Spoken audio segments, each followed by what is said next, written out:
Hey everybody, it's Tom from Vehicle Visionary with a quick tutorial for you on the 2025 and 2026 GMC Yukons. Now, if you have the air ride suspension and you notice this icon right down here underneath the gas pump, notice it looks like a vehicle.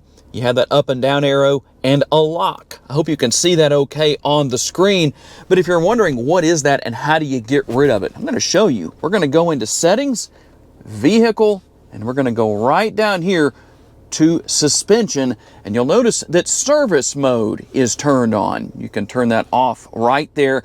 When the green check mark is on like that, that means that it's in service mode. When it's grayed out, that means that it's not. Or you can go in and just as easily see off and on. Pretty simple to deal with. And you'll notice that icon is now gone. So if that's something you've been trying to figure out, I had somebody at the local dealership where I go ask me about that. So I wanted to make a video because I'm sure somebody else has that question. So I hope that helps somebody out.